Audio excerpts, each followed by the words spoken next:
My name is Lily Anderson, a 20-year-old college student living in a quiet town in Illinois, USA.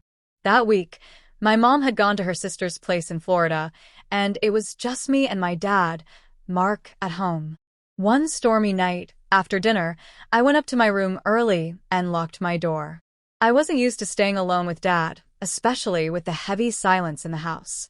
Around midnight, I heard a soft knock on my door. When I opened it, my father stood there with tired eyes and simply said, "Can I sleep here tonight?" The lightnings making it hard to sleep downstairs. Though it felt odd, I didn't refuse.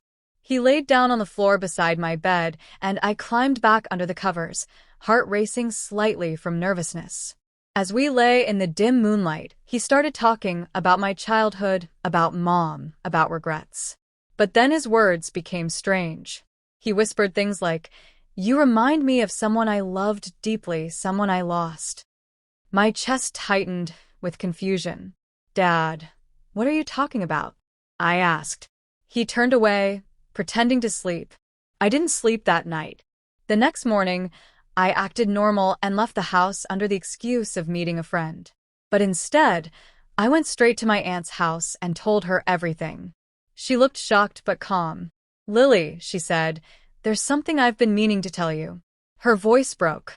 "Mark isn't your real father." I froze. The room spun. "What do you mean?" She revealed that my mom had me before marrying Mark, and he adopted me when I was 2. Everything made sense. His odd behavior, the way he sometimes looked at me differently. I returned home later with the truth in my heart, and when I confronted him, he broke down. "I never wanted to hurt you," he cried. "I just got lost between being your father and forgetting who I really was." I moved out the next day. Today, I share this story not for sympathy, but as a reminder. Sometimes, the ones we trust most carry the deepest secrets. And sometimes, love twisted by lies becomes something dangerous. But in truth, I found the strength to protect myself, and that strength saved me. After I moved out, I stayed with my aunt for a few days, trying to process everything.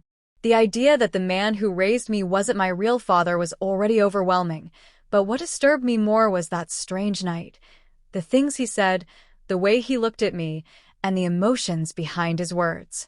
I knew something wasn't right, and I couldn't let it go. One morning, while my aunt was out shopping, I went back to the house.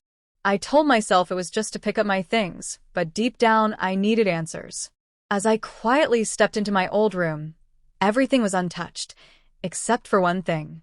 My dad's phone was lying on my desk. Out of impulse, I picked it up, and what I saw shattered me. There were photos, not just of me, but of me asleep. Some from that night, others I never even knew were taken. My heart raced. This wasn't just inappropriate, it was terrifying. I quickly forwarded them to my own phone, documenting everything. Then I noticed a folder named Memories, hidden behind a passcode. I tried his birthday. It opened. Inside were letters, digital journals he had written, addressed to Lily, pouring out a confusing, twisted love that had nothing to do with being a parent. I felt sick. I left immediately and went straight to the police. I showed them everything, photos, messages, journals. They took it seriously. My father was arrested within 24 hours. When they searched the house, they discovered a hidden compartment under the floorboards of his bedroom, more pictures, recordings, and old newspaper clippings. One article caught their attention, a missing girl from 20 years ago. Her name was Grace Monroe. She looked exactly like me. DNA tests were conducted within a week. The results?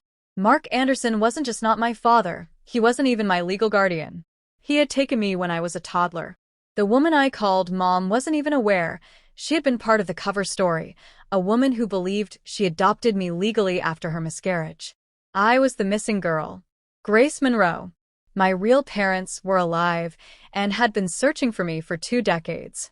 We met under tight emotional circumstances, tears falling as strangers embraced with a bond of blood.